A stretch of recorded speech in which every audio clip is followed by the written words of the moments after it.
Assalamualaikum, salam Malaysia Madani. Apa khabar saya ucapkan kepada seluruh rakyat Malaysia. Terima kasih kerana menonton kami di Apa Khabar Malaysia. Tiba-tiba hari ini macam formalnya. Baik, hari Jumaat pagi yang indah, hari Jumaat hari yang penuh dengan berkat. Sebenarnya Izu tadi ada sedikit nasihat ya untuk penonton kita di luar sana. Tak ada, itu off record. Itu off record kat sini, tak ada cakap, bahaya. Okey, apa-apa pun diharapkan anda semua di luar sana berada dalam keadaan yang sihat dan juga sejahtera. Bagi anda yang mungkin dalam perjalanan pulang dari kampung ataupun akan memulakan perjalanan, pastikan semuanya dalam keadaan yang baik, kereta pun dalam keadaan yang baik sebab kita tak naklah ada berlaku apa-apa kemalangan ataupun tiba-tiba kereta merajuk kan. Kereta merajuk tu yang susah. Tapi kereta merajuk tak apa, boleh dibaiki. Kalau orang merajuk, mungkin ada masalah di situ. Okey, apapun hari ini kita nak kongsikan kepada anda beberapa berita menarik yang boleh kita kongsikan di portal bernama.com. Kita pergi dahulu kepada satu berita yang cukup baik berkaitan dengan ekonomi susulan daripada pembukaan semula ekonomi China. Dan kalau kita melihat, negara China cukup terkenal dengan industri semikonduktornya. Jadi saya rasa pembukaan semula ekonomi China ini memberi satu peluang yang cukup baik kepada Malaysia kerana teknologi baharu rahmat kepada industri semikonduktor negara mampu memberi satu impak yang bagus kepada negara Malaysia. Sebab kita tahu masa PKP dahulu selama 2 tahun dari 2020-2021 permintaan untuk semikonduktor sangat tinggi. Jadi negara China tak dapat nak keep up dengan permintaan daripada seluruh negara. Jadi selepas daripada pembukaan semula ekonomi China, jadi sudah sepestinya dapat memberi satu impak yang cukup baik dan juga meningkatkan KDNK dan juga ekonomi negara dalam industri elektronik dan elektriknya. Dan itu saya lihat cukup baik kalau kita merebut peluangnya selepas muncul daripada beberapa konflik. Orang kata kalau konflik itu tak baik, tapi kalau kita lihat daripada sudut positif, kalau kita lihat dari satu sudut yang lain, konflik itu sendiri ada satu manfaat dan juga peluang boleh kita ambil alih. Kerana sebab kita tahu Amerika Syarikat dan juga China ada konfliknya tersendiri, jadi kita patut manfaatkan peluang dan juga ruang yang ada demi merancakkan lagi ekonomi negara. Itu saya rasa peluang yang baik, jadi jangan kita sia-siakan. Dan insyaAllah kita tengok dalam masa 2 ke 3 tahun ini bagaimana pergerakan ekonomi dalam semikonduktor industri ini. Jadi selamat maju jaya dan sama-sama kita doakan supaya negara kita terus maju dalam ekonomi. Betul, bercakap mengenai ekonomi negara juga, lagi satu berita baik untuk keadaan negara. Perdagangan, dua hala permulaan yang terbaik beralih untuk negara kita beralih daripada kebergantungan terhadap dolar Amerika Syarikat. Jadi perjanjian dua hala dan serantau dilihat sebagai titik permulaan yang terbaik untuk Malaysia serta negara-negara serantau yang sedang membangun untuk meneruskan usaha beralih daripada kita terlalu bergantung pada dolar Amerika Syarikat. Jadi ini turut menyifatkan tindakan sedemikian akan membolehkan kalangan ekonomi atau negara sedang membangun untuk berganjak daripada risiko berkaitan kebergantungan terhadap dolar Amerika Syarikat. Kerana seperti yang kita tahu, apabila berlakunya seperti yang Izu sebutkan tadi, pergolakan di luar negara yang mengganggu juga ekonomi kita, ini akan mengurangkan kebergantungan negara terhadap dolar Amerika Syarikat dan boleh orang kata negara kita boleh terus berjalan ekonomi tanpa apa-apa masalah ataupun kegawatan ekonomi dan sebagainya. Dan bersandarkan jangkaan itu, polemik yang makin meningkat mengenai usaha peralihan daripada dolar, pakar ekonomi Dr. Nungsari Ahmad Radi juga memberitahu bahawa langkah tersebut boleh dilaksanakan melalui perjanjian dua hala serta serantau. Jadi ini antara berita baik untuk rantau Asia Tenggara ataupun rantau Asia itu sendiri untuk mengurangkan kebergantungan terhadap negara-negara barat supaya rantau kita sendiri itu lebih kukuh ekonominya. Kalau kita tengok masa PKP hari itu, Perintah Kawalan Pergerakan, masa penerangan wabak COVID-19, kita nampak nilai mata wang kita menurun dan kebergantungan kita kepada dolar Amerika Syarikat itu sangat tinggi. Jadi saya rasa satu tindakan yang cukup baik sekiranya kita dapat bergabung dengan negara-negara serantau dan juga negara-negara ASEAN untuk sama-sama kita menggerakkan ekonomi dan juga mata wang kita.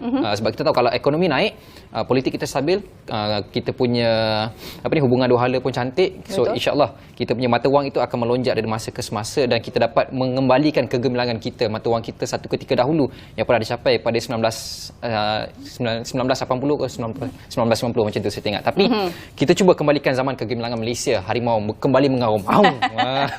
Okey. Baik, seterusnya ini satu berita yang menarik berkenaan seorang warga emas yang menghasilkan 600 jenis origami jet pejuang. Jadi ini seorang pesara guru berusia 88 tahun yang mampu menghasilkan 600 jenis origami ini dengan menggunakan kertas. Yi Chu Teck yang aktif dalam bidang origami selama 24 tahun turut memiliki sebuah studio yang dinamakan Modern Origami yang mempamerkan ribuan hasil karya origaminya di Bukit Jambul. Jadi warga emas yang berasal dari Yong Peng, Johor itu berkata dia mula berminat dalam origami ini selepas mengunjungi pameran kapal terbang di Singapura pada 1998. Dan beliau menghasilkan origami ini menggunakan kertas bersaiz A4. Menghasilkan origami berbentuk jet pejuang yang mirip jet pejuang F-15 yang sebenar, dan paling besar pernah dihasilkan adalah bersaiz lebih 1 meter yang memerlukan hampir sehari untuk disiapkan. Dan setelah beliau berpindah ke Pulau Pinang pada tahun 2000 untuk mengajar di Sekolah Kebangsaan Cina, beliau berkata sering melipat origami jet pejuang ni untuk dihadiahkan kepada murid-muridnya. Ini antara salah satu hobi yang sebenarnya memerlukan satu ketelitian, ya, Izu, because sebab bukan senang untuk kita nak melipat kertas untuk menjadikan dia sesuatu yang orang kata complicated, agak rumit untuk menghasilkan figura yang kita nak tu. Betul. Kadang-kadang kita lipat kertas jadi kapal terbang yang biasa tu bolehlah, tapi untuk jadikan dia jet pejuang dan satu hasil yang betul-betul seakan-akan serupa jet pejuang yang sebetulnya susahlah. Kena ada ketekunan dan juga kemahiran tu. Betul. Tapi sebenarnya dekat luar negara, kalau saya di NASA ada seorang engineer yang juga mendapat inspirasi dan juga ilham untuk mencipta satelit hasil daripada origaminya. Wow.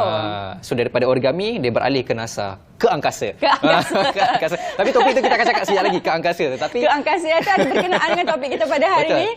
Okey, cakap pasal angkasa, salah satu topik yang kita akan bincangkan pada hari ini seperti biasa kita akan lihat dulu keadaan cuaca untuk hari ini dan seterusnya bersama Pravina dari Bilik Berita. Silakan.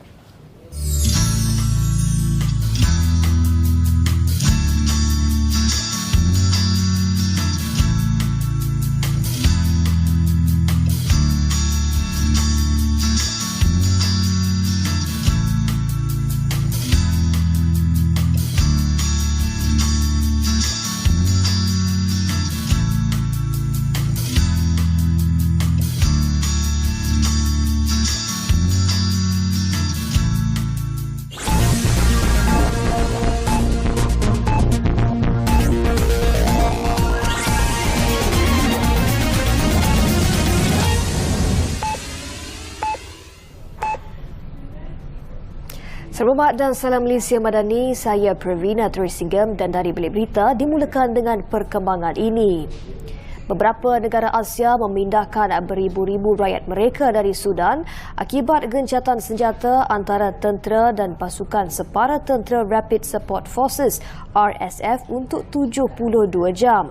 Gencatan senjata yang berkuat kuasa tengah malam Selasa waktu tempatan adalah usaha baru untuk menghentikan pertempuran yang tercetus pada 15 April. Antara negara Asia yang terlibat ialah Malaysia. Kesemua 30 rakyat Malaysia dan 22 lagi warga asing yang dalam perjalanan dari Khartoum dengan konvoi Malaysia dipindahkan ke Jeddah dari Port Sudan menaiki kapal tentera laut KSA HMS Aba. Sementara itu, pihak Indonesia berkata ratusan warganya di Sudan sudah dipindahkan dengan lebih 667 daripada mereka tiba di Jeddah. Pakistan pula telah memindahkan 700 daripada kira-kira 1,500 rakyatnya yang terkandas di Sudan dengan urusan kepulangan diatur Kementerian Luar Pakistan. Kementerian Luar India juga memaklumkan kumpulan pertama iaitu 360 orang India dari Sudan yang dilanda krisis tiba di New Delhi pada petang Rabu. Semasa gencatan senjata 3 hari itu, Filipina turut memindahkan 409 warganya dari Sudan ke negara jiran Mesir dengan selamat.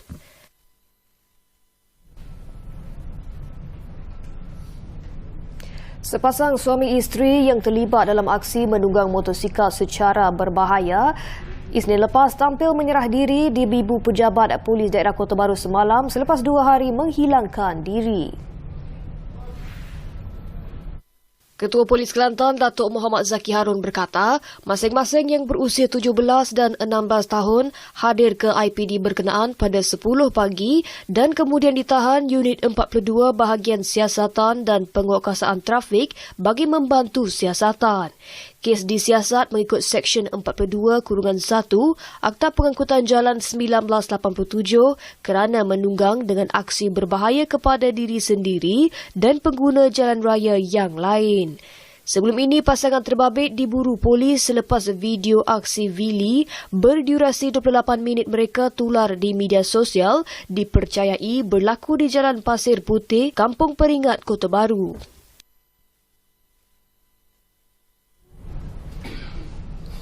Dua pemain skuad bola sepak Pening FC terlibat dalam kemalangan yang berlaku di Jalan Tun Sardun menghala kerelau balik pulau petang semalam. Kedua-dua pemain itu, Muhammad Azmir Aris Nur Rashid dan Muhammad Amir Azhar, dilaporkan tidak mengalami sebarang kecederaan. Pegawai Bomba Kanan 2 dari Balai Bomba dan Penyelamat Seri Balik Pulau, Muhammad Nasir Yahya berkata, pihaknya menerima panggilan pada 3.30 petang mengenai insiden lori tiba-tiba terbakar ketika menaiki jalan berbukit serta mengundur ke belakang. Lori itu terbakar 85% dan mengundur ke belakang 100 meter hingga terkena kereta pemain bola sepak terbabit. Kereta Honda HR-V yang dinaiki pemain itu terbakar 35% dan remuk di bahagian depan kanan. Kedua-dua pemain Penang FC berjaya menyelamatkan diri apabila bertindak keluar dari kereta. Dengan laporan itu, sekian dari Bilik Berita bersiaran bersama saya Pravina Tersinggam. Selamat dan salam Malaysia Madani.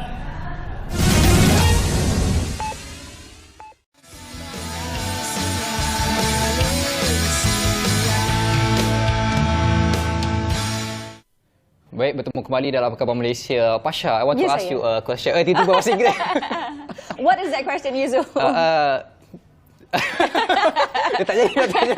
Okey, ini ada kena-mengena dengan topik kita hari ini. Topik dia adalah takut berbahasa Inggeris. Izu takut berbahasa Inggeris ke, Izu? I don't scared. But sometimes I don't have the confidence. Bodoh dengar ya. Aduh, rosak bahasa.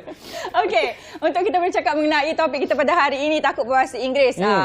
Orang kata sejak akhir-akhir ini kita banyak melihat benda-benda viral dekat benda-benda yang viral di social media. Betul. Ramai warga bandar yang pulang ke kampung yang anak-anak mereka fasih berbahasa Inggeris, tapi orang kampung tak pandai sangat nak cakap bahasa Inggeris ni. Ya, itulah menjadi satu masalah ke tidak sebenarnya, Izu? Tapi soalan tu kita kena tanya dekat orang yang pakar. Okey, baik. Jadi kita akan bercakap bersama Dr. Zurina Khairuddin, Timbalan Dekan Akademik dan juga Siswazah Fakulti Bahasa dan Komunikasi Universiti Sultan Zainal Abidin. Jauh doktor, kita berada dalam kereta sebenarnya dalam perjalanan pulang ke Terengganu, tapi terima kasih kerana meluangkan sedikit masa untuk bersama kami pada pagi ini. Okey doktor, soalan kita yang pertama sekali lah, untuk doktor sendiri, adakah membesar dengan bertutur dalam bahasa Inggeris ataupun itu sesuatu yang doktor sendiri pelajari lama kelamaan setelah masuk ke alam universiti dan sebagainya? Okey, terima kasih Fasha dengan Izu. So, untuk saya sendiri, saya mendapat pendarahan awal berbahasa Inggeris melalui media. So, saya banyak tengok TV, saya banyak dengar radio. So, pendidikan awal untuk bahasa Inggeris memang melalui media.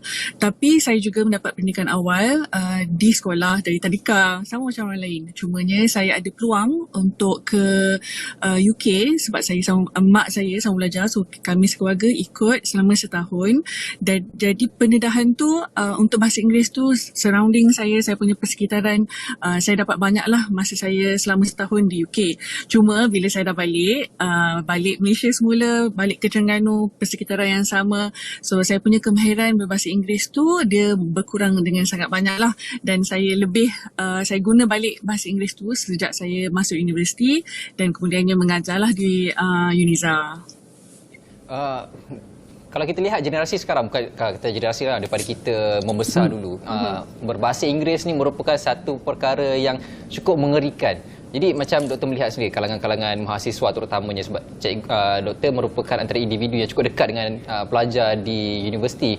Memandangkan di UNIZA pula di Terengganu, kita ada stigma yang tertentu berkaitan dengan orang di pantai timur ni, sebab mereka ada kepelatan mereka tersendiri. Jadi macam mana doktor melihat sebenarnya ketakutan untuk berbahasa Inggeris ni sebenarnya bukanlah sesuatu perkara yang perlu dibesar-besarkan, tetapi boleh dipraktikkan. Macam mana doktor lihat perkara ni? Ya, betul. Sebab saya sendiri pun memang daripada Terengganu. So, saya faham stigma tu. Saya mengalaminya sendiri daripada saya kecil sampai sekarang pun kita masih lagi ada stigma tu. Saya rasa bukan sahaja di Terengganu lah, kebanyakan tempat di Malaysia ni ada stigma tersebut. And sebenarnya saya rasa okey je. Saya rasa tak apa kalau kita ada stigma tu. Saya faham and saya rasa komuniti pun faham. Cuma kalau kita, bagi pendapat saya lah, kalau kita nak perbaiki diri kita, kita nak lebihkan kita punya bahasa. So kita kena guna bahasa tu. Kita suka ke tak suka ke, kena guna. Saya punya pengalaman sekarang ni bila saya dimasuk universiti, mengajar di universiti, apa yang saya buat adalah saya guna je bahasa Inggeris tu. Saya guna dengan semua orang yang pada pendapat saya ikut konteks lah. Saya guna dengan pelajar, walaupun pelajar tu bukan daripada fakulti saya guna bahasa Inggeris. Dan saya rasa bila saya tengok, diorang boleh je reply, diorang boleh je balas balik guna bahasa Inggeris, diorang faham, diorang boleh sebenarnya berbicara. Cuma diorang mungkin tak ada peluang untuk guna bahasa Inggeris, diorang tak ada peluang untuk, tak ada orang guna dengan diorang. Dan in fact, untuk kalau saya nak share, saya kadang-kadang bila saya di luar kampus pun saya guna bahasa Inggeris sebab saya nak komuniti di Terengganu terdedah kepada bahasa Inggeris tu. So mereka boleh familiar, diorang boleh macam biasakan diri, diorang boleh reply. Ada je yang reply dalam bahasa Inggeris. So saya macam seronok lah kan kalau tengok Terengganu. Sebab sekarang kalau compared to 20 years ago, 20 tahun yang lalu, memang sangat berubah lah stigma, sebab kita ada lebih ramai orang-orang luar yang masuk ke Terengganu. Doktor, jadi kalau kita lihat sekarang ni, kemahiran berbahasa Inggeris tu adalah salah satu kemahiran yang agak penting, terutama sekali bila kita nak keluar ke dunia pekerjaan. Kemahiran bertutur, bukan sahaja menulis tetapi juga bertutur dalam bahasa Inggeris tu adalah sangat penting. Dalam pengalaman doktor sendiri, terutamanya dengan berhadapan dengan mahasiswa-mahasiswa di universiti, apakah mungkin merupakan antara faktor-faktor yang paling besar mereka kurang menggunakan bahasa Inggeris, ataupun dari mana datangnya ketakutan itu? Adakah persekitaran itu sendiri kerana tak ramai yang bertutur dalam bahasa Inggeris untuk mereka, orang kata, practice the language? Kerana untuk bahasa Inggeris tu memang one of the more important things is to speak the language every day, kan? Jadi kalau tak ada peluang itu, adakah itu menjadi salah satu faktor yang terbesar mahasiswa ini tidak ada kemahiran bertutur dalam bahasa Inggeris yang baik? Okey, daripada pengalaman saya, sebab untuk saya cakap secara amnya, saya tak ada data kan, tapi daripada pengalaman saya mengajar selama lebih daripada 10 tahun ni, saya nampak pelajar kita boleh berbicara sebenarnya, cuma mereka kurang berbicara. So macam Profesor cakap tadi, mereka tak ada peluang untuk menggunakan bahasa tersebut. Namun saya rasa antara faktor yang, sebab kajian dah banyak dah, kita dah banyak buat kajian tentang perkara ni, and banyak kajian yang menyatakan bahawa pelajar kita kurang berbahasa Inggeris ataupun takut untuk bahasa Inggeris sebab mereka kurang yakin, macam Cik Izu cakap tadi. So mereka kurang yakin untuk guna, walaupun mereka boleh berbicara menggunakan bahasa Inggeris, tapi sebab kurang keyakinan, sebab mereka takut salah, itu adalah salah satu faktor lah. Dan kedua, bagi kajian menyatakan juga bahawa mereka, mahasiswa kita ni walaupun boleh berbicara, tapi sebab mereka ada stigma yang macam kita bincangkan tadi, mereka pernah melalui pengalaman yang kurang baik. Contohnya mereka disindir, mereka diperli oleh rakan-rakan ataupun oleh persekitaran mereka apabila mereka menggunakan bahasa Inggeris. So contohnya ada kadang-kadang kita dapat remarks yang mengatakan, bila you cakap bahasa Inggeris, mata you dah biru, you dah tak guna bahasa Melayu. Tapi sebenarnya kita guna je bahasa Melayu, kita fasih berbahasa Melayu. At the same time, kita juga nak perbaiki kita punya bahasa Inggeris. Dan antara faktor satu lagi yang kajian jumpa adalah ramai pelajar, mahasiswa kita yang takut untuk melakukan kesilapan. Macam yang saya cakap tadi, saya rasa kita tak perlu takut. Walaupun akan ada rakan-rakan ataupun persekitaran yang ketawakan kita, yang gelakkan kita, tapi it's okay. Kita kena just go for it. Macam guna je. Sebab apa? Sebab at the end of the day, bukan mereka yang dapat improvement tu, kita yang dapat kan. It's a lifelong learning. Saya pun masih belajar lagi menggunakan bahasa Inggeris. Walaupun ada orang cakap, oh you terror lah, you hebat lah bahasa Inggeris. Tapi sebenarnya it's a lifelong process sebenarnya bagi saya. Untuk seorang mahasiswa, antara individu yang mereka cukup rapat adalah kawan-kawan mereka. Dan ada setengah dalam kalangan kita, kawan-kawan dia tak ramai. Tapi bila dia cakap English, kawan-kawan dia kutuk, kawan-kawan dia sindir, so dia jadi down, dia jadi tak ada semangat. Jadi nak cari kawan lain, tak ada kawan. Lepas tu nak cakap bahasa Inggeris, kena kutuk dengan kawan sendiri. So macam mana kita nak hadapi dengan cabaran ni, Doktor? Macam saya cakap tadi, bagi saya lah, kalau saya bagi tahu pelajar saya, memang akan ada benda tu, tapi kalau kita nak ubah, kita kena ubah diri kita dulu. So apa saja yang orang cakap, tak kisahlah dia orang nak cakap apa, yang penting kita nak belajar, kita yang nak improve diri kita nak baiki diri kita. So kita kena guna je, kita buat saja. Ada je kadang-kadang macam pelajar saya yang cakap, di fakulti saya sendiri yang belajar bahasa Inggeris, Bachelor of English with Communication, yang mengatakan bahawa mereka tak guna sebab mereka dah biasa guna bahasa Melayu dengan rakan-rakan. And kadang-kadang kalau diorang guna bahasa Inggeris pun, rakan-rakan akan balas dalam bahasa Melayu kan. So saya cakap dengan diorang, sekarang ni you yang nak guna. So you yang kena guna bahasa Inggeris tu. So kalau kawan-kawan you reply dalam bahasa Melayu, it's okay, tapi you reply je dalam bahasa Inggeris. So itulah saya punya perspektif saya. Itu yang saya buat di universiti, itu yang saya buat di Uniza. Kalau student reply dalam bahasa Melayu pun tak apa, saya tak judge diorang. Saya yang nak improve diri saya. Sebab apa? Sebab saya tahu persekitaran saya di Terengganu, kita kurang berbahasa Inggeris, kita kurang ada peluang untuk berbahasa Inggeris. So bila ada peluang tu, grab it, ambil the chance, and then just guna je lah. Sebab at the end of the day, kita nak improve diri kita sebenarnya. Baik, itu dia antara tips dan juga nasihat daripada doktor untuk mahasiswa-mahasiswa. Tapi bukan mahasiswa sahajalah, siapa-siapa sahaja di luar sana yang ingin mungkin memperbaiki bahasa Inggeris mereka. Doktor, ucapan singkat sempena Hari Raya ini, silakan. Oh, okay. Selamat Hari Raya. Maaf zahir batin kepada semua penonton Apa Khabar Malaysia. Saya harap semua kalau drive safely on the road. Thank you. Terima kasih Dr. Zurina kerana bersama kami untuk kita berboraklah sedikit tentang penggunaan bahasa Inggeris dan sebenarnya betapa pentingnya language skills. So don't be scared, just be confident. Betul, bukan. Dan sebenarnya kalau untuk saya sendiri itu kemahiran berbahasa itu bukan sahaja bahasa Inggeris tapi bahasa apa pun adalah satu kemahiran yang sangat berguna dalam kehidupan seharian dan juga dalam pekerjaan dan sebagainya. Izu, kita nak berhenti berehat seketika sebab selepas ini kita ada seorang lagi tetamu. Kita akan bercakap mengenai gateway usahawan ke pasaran antarabangsa. Kita rehat dulu.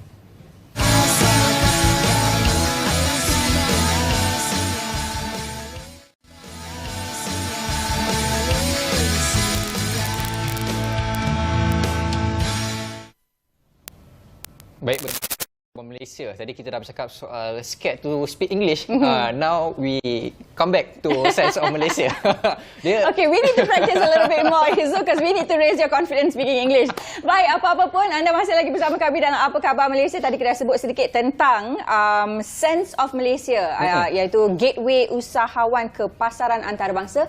Dan bersama kami pada pagi ini, Puan Hairul Azrin Baharudin merupakan pengarah urusan atau pengarah pembangunan usahawan Malaysia Design Development Centre DDEC. Assalamualaikum.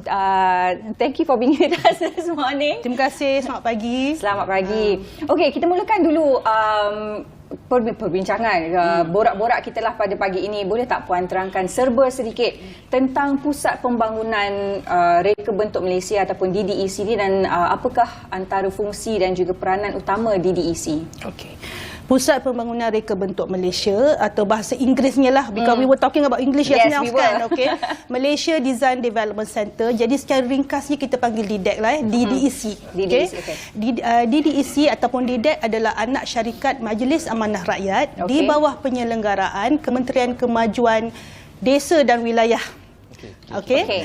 Jadi kami ini telah ditubuhkan pada tahun 2007. lama dah Dania, 2007 dengan tujuan untuk membantu organisasi di Malaysia membangunkan reka bentuk, membangunkan jenama, membangunkan jenama dan reka bentuk supaya boleh meningkatkan nilai komersial mereka. Jadi after that mereka boleh meluaskan pasaran lah ke pasaran domestik dan juga antarabangsa. Didak ditubuhkan pada 2007. Ya, saya. Tapi nama Didak itu sendiri seolah-olah macam kurang didengari di telinga-telinga rakyat Malaysia. Jadi adakah job scope Didak ini sendiri adalah di underground sahaja ataupun sebenarnya di hadapan? I would say di hadapan. Okey, saya rasa ialah betul lah apa yang the mention tadi kan. Since pembukaan 2007 ni kan, walaupun kami punya perkhidmatan kami kan, pelanggan kami, perkhidmatan kami terbuka kepada semua organisasi di Malaysia, tetapi sebenarnya macam pihak kementerian, agensi kerajaan ataupun syarikat swasta, tetapi fokus kami adalah lebih kepada membantu syarikat industri kecil dan sederhana. Okey. Kan? Jadi fokus kami lebih pergi ke kawasan luar bandar, membantu usahawan IKS, usahawan mikro. Jadi nak kata underground tu tak jugalah. Jadi usaha-usaha kami lebih luar daripada kawasan bandar. Okey. Jadi sekarang ni DDEC sedang bekerjasama dengan Malaysia Airport Holdings Berhad dalam satu program yang dipanggil Sense of Malaysia ataupun lebih dikenali sebagai SOM. Yeah. Boleh tak Puan kongsikan apa itu sebenarnya Sense of Malaysia itu sendiri? Sense of Malaysia adalah usaha-sama di antara Malaysia Airport Holdings Berhad MHB dengan Didak kan, untuk mengumpulkan produk buatan Malaysia yang terbaik di bawah satu platform jualan di lokasi strategik dan premium di lapangan terbang antarabangsa. Okey. Ya. So ada 6 lokasi nanti, iaitu KLIA, KLIA 2, Kuching, KK, Pening dan Langkawi. Okey. Jadi macam saya saya terangkan tadilah kan, apa yang kami sedang lakukan sekarang ni, kami ingin membawalah syarikat-syarikat kami kan, dan fokus kami ni pula IKS, okey, syarikat-syarikat Malaysia supaya mereka boleh memasarkan produk mereka di platform yang premium dan strategik. Sebab kalau mereka pergi on their own mungkin tak mampu. Betul. Kan? Mungkin tak mampu. So inilah salah satu usaha kami lah pada sekarang. Okey, Puan Hairul, nak meletakkan satu produk di lapangan terbang, satu usaha yang cukup sukar sebenarnya, tapi dari pihak Didak sendiri di bawah program Sense of Malaysia, apa kriteria yang diletakkan untuk usahawan IKS ni meletakkan produk mereka di lapangan terbang ni? Okey. Jadi Didak ni, sebelum saya memberi penerangan lanjut, Didak ni sebenarnya fokus kami, perkhidmatan kami. Okey, ada 4 sebenarnya. Izu, minta maaf. Izu. Okay, ada 4. Satunya adalah nombor 1, kami pembangunan jenama. Okey. Membantu memberi perkhidmatan pembangunan jenama. Satu pembangunan reka bentuk pembusan, ya. Dan satu lagi kami memberi latihan dan konsultansi mengenai jenama dan reka bentuk, dan keempatnya memasarkan produk-produk usahawan ke platform yang bersesuaian.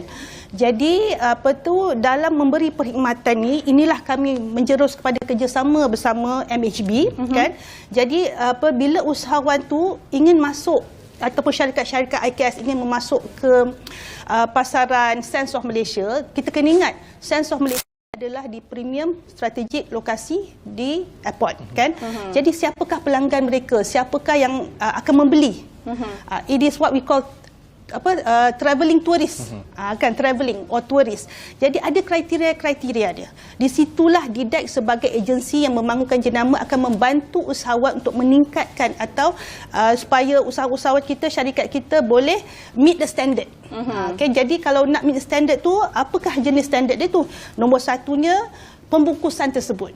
Kan? Bila kita macam bila kita ni turis lah, kami pelancong kan, kita pelancong melawar, kalau kita pergi shopping lah dekat airport kan, kita nak membawa oleh-oleh balik ke Malaysia atau kan, jadi kita mesti nak ada ciri-ciri negara tersebut, ada personality kan negara tersebut. Itulah di mana kami akan bantu bangunkan reka bentuk. Lagi satu, packaging tak boleh besar.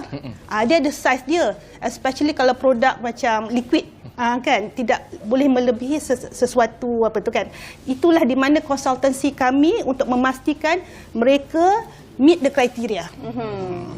Okey, kalau kita boleh lihat di paparan sekarang je lah antara produk-produk yang telah dibantu oleh Didac dari segi pemasaran, design, packaging dan sebagainya.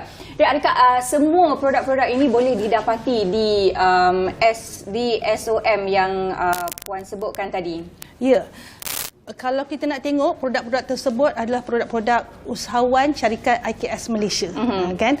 Jadi insya-Allah memang itulah usaha-usaha pihak kami, pihak kementerian kami, pihak MARA, kan, supaya kita akan pasarkan produk-produk tersebut di lapangan terbang. So sekarang ni di Sense of Malaysia ataupun saya minta maaf, saya satu lagi.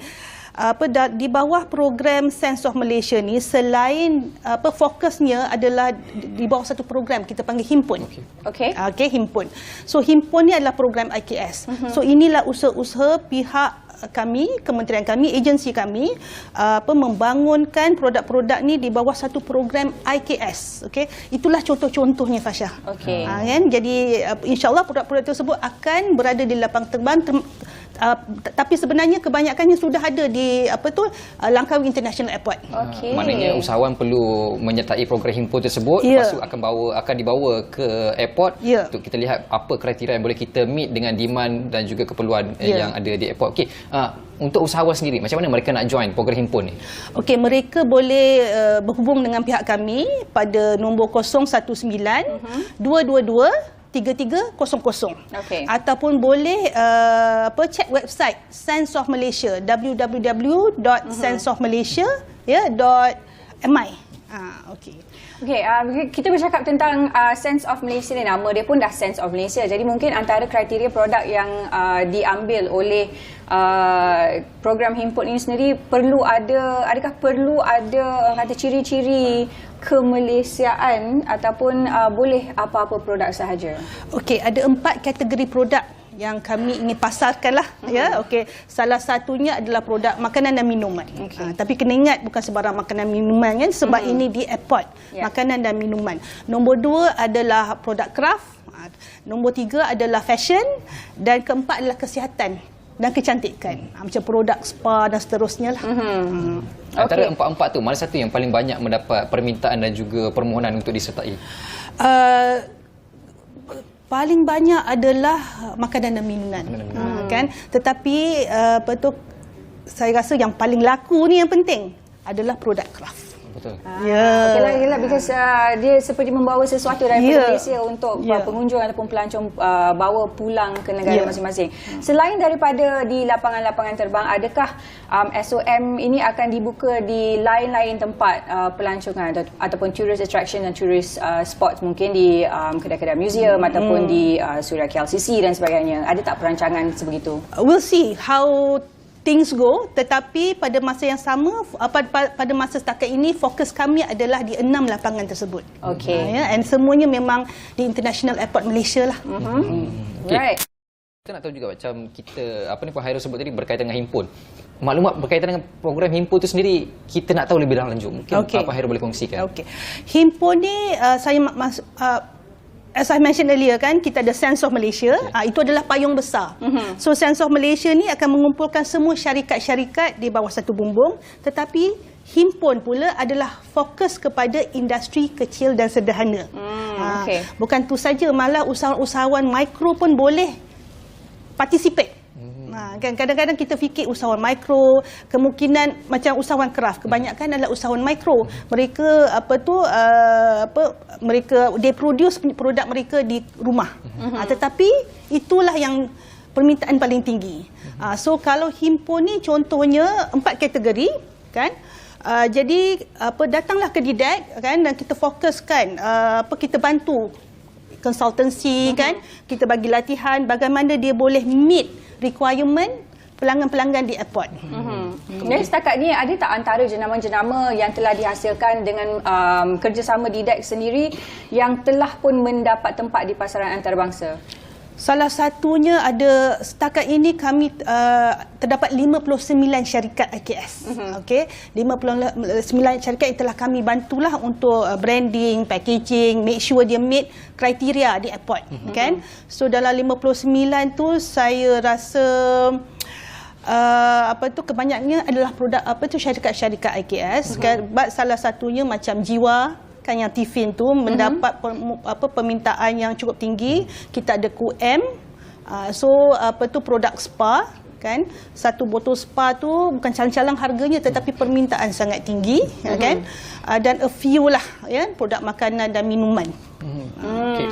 Kalau usahawan IKS takut nak WhatsApp dengan Syam nombor yang Puan Hairul bagi tahu, dia nak datang sendiri face to face ke pejabat, di manakah pejabat yang boleh mereka Pejabat kunjungi? kami adalah di 22 Jalan Kiaping, dekat di, kalau kita tengok di 22 Jalan Kiaping. Itu mudah je alamatnya, 22 Jalan Kiaping. Jadi datanglah, kan. Kalau you talk about Sense of Malaysia, ada ramai pegawai-pegawai kami yang akan membantulah, ya, for you to participate. Dan kami pun memang sedang, we are looking for entrepreneur, kan. Tu lagi ramai lagi bagus. Jadi kita pun nak bring forward the best of Malaysian product, the best of IKS di Sense of Malaysia. Okey. Di bawah program himpun. Alright, Puan, kita ada dengar-dengar ni ada festival himpun. Ya. Mungkin Puan boleh terangkan sedikit tentang festival himpun. Okey. Sempena 5 23, kan, dan kami pun Sense of Malaysia telah dibuka di Langkawi International Airport bermula 1 November tahun lepas. Jadi sempena 5 kami akan mengadakan festival. Okey, tujuannya ialah nombor 1, kita nak memeriahkan lagi 5. Okey, nombor 2, kita ingin memberi peluang kepada usahawan-usahawan kita atau syarikat yang telah memasarkan produk mereka di dalam Sense of Malaysia. So dekat situ we are going to have so many events, so many activities. Okay? Kita akan ada macam contohnya sukan budaya, sukan tradisi, tak adalah berlari dalam airport. Kan, macam banyak batu seremban. So a lot of activity yang pelawat-pelawat yang datang ke 5 boleh participate, kan. So kita ada 20 booth, usahawan-usahawan yang berminat boleh bertemu kepada kami, contact kami, kan, untuk participate. Kami bagi ruang. Kan, kami bagi ruang. So this is the platform untuk you to participate lah, jualan di airport sempena 5, dan ia akan diadakan daripada 21 hari bulan hingga 29 hari bulan. Okey, 29 hari bulan. Lagi panjang daripada 5. Oh. Lagi panjang. Dah halang-halang ke Langkawi tu, kan. Lama sikit. Okey, sekali lagi Puan, alamat website dan juga nombor telefon yang boleh dihubungi untuk usahawan-usahawan di luar sana yang mungkin berminat nanti, mana tahu nak buka booth dekat 5 festival himpun ni sendiri. Jadi hubungi Malaysia Design Development Center atau Pusat Pembangunan Malaysia, Pusat Pembangunan Reka Bentuk Malaysia, kita panggil DDEC lah, DDEC, di 019-222-3300, atau bertemu di pejabat kami, kan, di 22 Jalan Kiaping, Kuala Lumpur. Websitenya tadi apa? Websitenya adalah www.ddec.my. Itu DDEC. Then you have all the information about DDEC. But at the same time, nak tahu pasal Sense of Malaysia ni, www.senseofmalaysia.my. Okey, itu dia semua informasi boleh didapatkan di laman web yang tertera di Kaca TV dan juga nombor yang telah Puan Hairul kongsikan tadi. Kalau kita tengok website Sense of Malaysia itu sendiri nampak premium. Bukan hitam itu premium, tapi Sense of Malaysia itu premium. Okey, apa-apa, terima kasih kita ucapkan kepada Puan Hairul Azrin Baharudin atas perkongsian yang saya rasa cukup menarik untuk kita kongsikan, untuk kita menaikkan lagi martabat usahawan-usahawan kecil di negara Malaysia, dan juga insyaAllah kita sama-sama doakan supaya Sense of Malaysia terus maju dan dapat membimbing usahawan kita berjaya di persada antarabangsa. Betul, dan juga satu peluang yang baik untuk usahawan-usahawan IKS di luar sana untuk memasarkan produk-produk anda ke angkasa. Tak habis-habis angkasa. Bawah sikit. Okey. Okey, kita akan berhenti berehat untuk seketika dan kembali lagi kita nak bawa anda ke angkasa.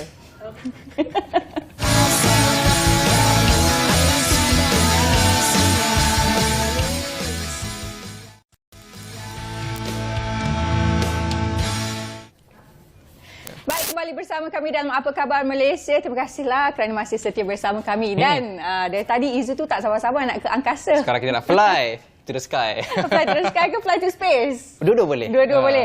Baik, sempena 5.23 yang akan berlangsung tidak lama lagi. Pada hari ini kita akan bercakap mengenai Space Tech Nexus yang akan diadakan di Pameran 5 itu sendiri. Dan pada pagi ini bersama kami Tuan Haji Azli Kamil bin Afiah, merupakan Ketua Pengarah Agensi Angkasa Malaysia ataupun lebih dikenali sebagai MISA. Assalamualaikum. Hari ini dia tak naik ke angkasa. Dia berada di studio Apa Khabar Malaysia bersama kami. Bismillahirrahmanirrahim. Waalaikumsalam warahmatullahi wabarakatuh. Sihat ya Tuan Haji? Alhamdulillah. Alhamdulillah. Baik. Okey, Tuan Haji, pertama sekali boleh tak Tuan Haji tolong jelaskan pada kami apa sebenarnya peranan Agensi Angkasa Malaysia ataupun MISA dalam bidang teknologi angkasa? Baik, Agensi Angkasa Malaysia adalah sebuah jabatan penuh kerajaan di bawah Kementerian Sains, Teknologi dan Inovasi. Dan peranan MISA adalah menarajui pelaksanaan dasar angkasa negara 2030 yang ada sekarang ini, dan juga berperanan sebagai penaraju dalam bidang penyelidikan dan pembangunan yang berkaitan dengan teknologi angkasa. Selain daripada itu juga menyediakan perkhidmatan pengujian yang berkaitan dengan satelit dan juga teknologi pembuatan berkaitan dengan teknologi angkasa. Selebihnya MISA juga berperanan untuk mengkoordinasi maklumat-maklumat yang diperolehi daripada teknologi angkasa, dan seterusnya memastikan rangkaian kolaborasi kerjasama peringkat antarabangsa dalam bidang angkasa dapat diperkasakan dari masa ke semasa. 5 kali ini Tuan akan melibatkan dua agensi kerajaan, MINDEF dan juga MOSTI. Dan di bawah MOSTI itu ada Angkasa Malaysia, itu MISA sendiri, dan di bawah MISA itu sendiri ada diterajui oleh Space Tech Nexus untuk 5 kali ini. Macam Tuan sendiri, boleh kita tahu tak peranan Space Tech itu sendiri dalam penganjuran 5/2023 yang akan datang ni? Kita sebenarnya mengucapkan setinggi penghargaan kepada Kementerian Pertahanan dan juga Kementerian Pengangkutan kerana memberi mandat yang besar kepada Kementerian Sains, Teknologi dan Inovasi melalui Agensi Angkasa Malaysia untuk julung-julung kalinya di dalam 5 pada 2023 kita ada satu sektor khusus untuk teknologi angkasa, yang mana sebelum ni tidak pernah ada. So apa yang mandat yang diberikan kepada MOSTI dan juga MISA ialah untuk memastikan kluster teknologi angkasa ini dapat dipamerkan dalam bentuk teknologi termaju dan juga pengisian-pengisian yang boleh menarik minat bukan sahaja kepada rakyat negara kita, tetapi pengunjung-pengunjung 5 itu sendiri. So justru kali ini kami hendak mempengetengahkan apa yang dipanggil Space Tech Nexus, iaitu satu kluster di bawah 5 yang mengkhususkan kepada teknologi angkasa. Di mana ada 8 pengisian yang kita terjemahkan dalam perancangan kita untuk 5 kali ini. Ialah yang pertama, pameran berkaitan dengan teknologi angkasa yang akan melibatkan satelit, pelancar dan juga pembuatan yang berkaitan dengan payload dan sebagainya yang berkaitan dengan teknologi angkasa. Yang keduanya, pengisian ialah merujuk kepada forum yang kita adakan, di mana forum itu kita telah menjemput pelbagai pakar daripada peringkat antarabangsa untuk membincangkan potensi dan cabaran teknologi angkasa, khususnya kepada negara-negara rantau Asia Tenggara. Yang mana kita lihat hari ini teknologi angkasa merupakan salah satu sumber ekonomi baru dunia, dan Malaysia tidak hendak ketinggalan untuk memastikan kita juga berada di dalam kelompok yang memanfaatkan teknologi angkasa bagi tujuan bukan saja ekonomi, pembangunan, tetapi juga kesejahteraan rakyat. Ekonomi angkasa, industri angkasa itu sendiri, di bawahnya terdapat satu perancangan strategik sektor angkasa, di mana di bawahnya terdapat pelan tindakan dasar angkasa negara 2030 untuk penganjuran 5/2023 sendiri daripada Space Tech Nexus. Apa yang boleh kita memberi bayangan awal untuk industri aero angkasa, sebab kita tahu pada tahun lepas Malaysia telah melancarkan satelit milik Malaysia sendiri, dan apa yang boleh kita jangkakan untuk tahun 2023 dalam mencapai perancangan angkasa 2030 tu? Baik, saya yakin hari ini bukan saja Malaysia, warga negara kita, tetapi negara luar juga tertunggu-tunggu, kerana pada kali ini Dan perancangan kita akan melancarkan Plan Strategik Industri Angkasa Negara untuk 10 tahun akan datang. So ini membuka ruang kepada bukan saja pembangunan sumber manusia, kepakaran tempatan, tetapi nilai rantaian komersial ataupun ekonomi secara keseluruhannya. Bagaimana kita nak merangsang pertumbuhan industri tempatan kita yang mampu berkecimpung dalam teknologi angkasa dan akhirnya akan membuahkan hasil dari segi ekonomi dan juga pembangunan negara. So itu yang pertama. Yang keduanya yang kita merancang ialah untuk juga melancarkan apa yang dipanggil Pelan Tindakan Dasar Angkasa Negara untuk 10 tahun akan datang. Di mana di situ akan ada beberapa apa yang kita panggil KPI lah untuk 10 tahun akan datang. Antaranya yang saya boleh kongsikan sedikit buat masa ini ialah bagaimana rancangan kita untuk memastikan sektor angkasa boleh menyumbang sekurang-kurangnya 10 bilion dalam GDP negara, keluaran dalam negara kasar negara menjerang 2030. Yang kedua, untuk memastikan sekurang-kurangnya 5,000 peluang pekerjaan baru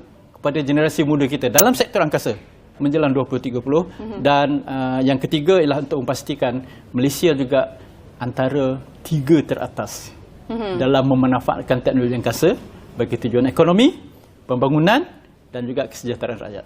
Okey. Itu antara yang Tuan Haji sebutkan tadi lah, antara orang kata mungkin target untuk Malaysia capai dalam masa 10 tahun yang akan datang ni. Dalam masa sekarang ini, sejauh manakah capability ataupun juga kapasiti negara kita sendiri dalam industri teknologi angkasa ni, dan mungkin sejauh mana mungkin Malaysia, adakah kita boleh menjadi antara salah satu big players dalam teknologi angkasa itu sendiri? Baik, secara tidak sedar mungkinlah sebahagian rakyat mungkin ada yang pernah tahu dan ada yang tak tahu. Kita mulakan teknologi angkasa sejak 1988. Dan pada ketika itu teknologi angkasa kita tumpukan pada industri pertahanan kita. Kerana teknologi angkasa is teknologi maju yang mampu menolong, membantu kita untuk mengawal kedaulatan dan keselamatan negara. Daripada 1998 dan sampai hari ini, kita bukan saja menguasai sektor hiliran, maknanya kita menguasai dari segi penggunaan teknologi. Itu kita dah sampai ke tahap yang kita boleh banggakan dan kita antara peneraju dalam rantau ASEAN negara di peringkat penggunaan teknologi angkasa itu. Dan negara juga telah membina beberapa infrastruktur yang penting untuk kita mengoperasikan teknologi angkasa. Contohnya sistem penerima bumi. Ya, selain daripada pembangunan satelit negara sendiri.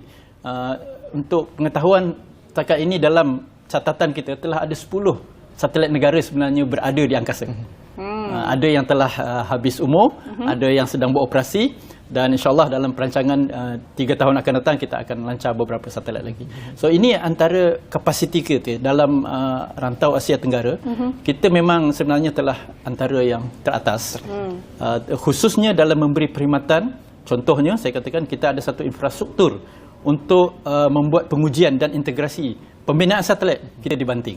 So kemampuan ini telah ada. Tinggal lagi kita nak memastikan apa gerak kerja kita ini menghasilkan lebih banyak economic value ataupun nilai ekonomi rantaian, di samping kita memastikan kepakaran tempatan kita sustain ataupun berterusan, dan supaya kita tidak bergantung sepenuhnya kepada negara lain. Perancangan 10 tahun kita dah ada untuk tahun 2030, dan kita juga ada satu perancangan Malaysian Space Exploration 23 di mana kalau kita lihat eksplorasi angkasa ni sangat luas dan banyak didominasi oleh negara-negara Eropah, negara-negara barat. Jadi adakah itu merupakan salah satu perancangan untuk meletakkan negara Malaysia setaraf dengan negara-negara barat dan juga negara-negara Eropah di serantau Asia untuk menaikkan lagi industri ataupun eksplorasi angkasa Malaysia itu sendiri? Ya, sudah pasti itu idaman kita lah.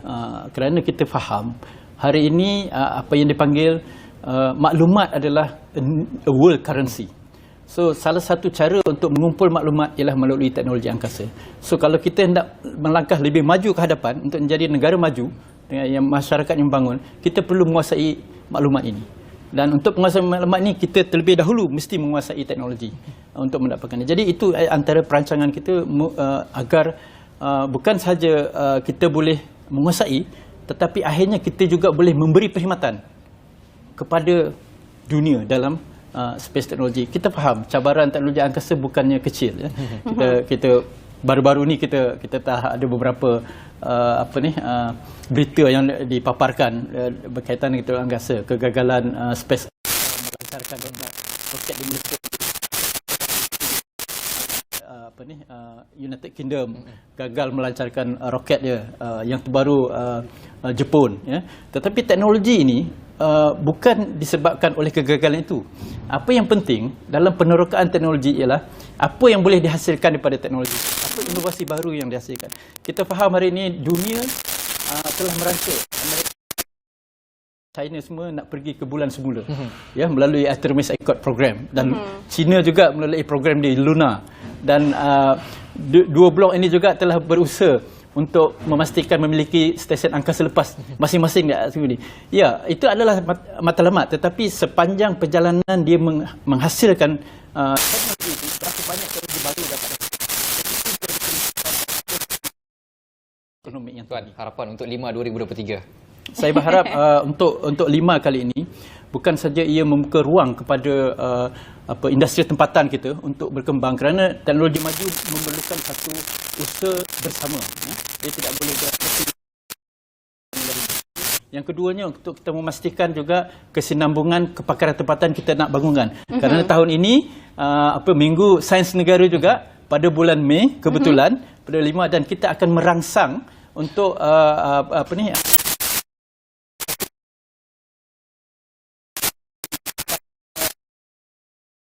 dilaksanakan. So ini dapat menarik Haji bersama kami untuk berceritakan sedikit mengenai Space Tech Nexus yang akan diadakan di 5-23. Jadi pada anda yang ada ke lapangan, masa 23 hingga 27 Mei 2023. Baik, terima kasih bersama kami dalam Apa Khabar Malaysia seperti biasa. Seperti biasa, kita jumpa minggu hadapan. Saya Izri Yusof. Saya Fasha Rahim. Jaga diri, jaga kesihatan. Berhati-hati di jalan raya ketika pulang dari kampung.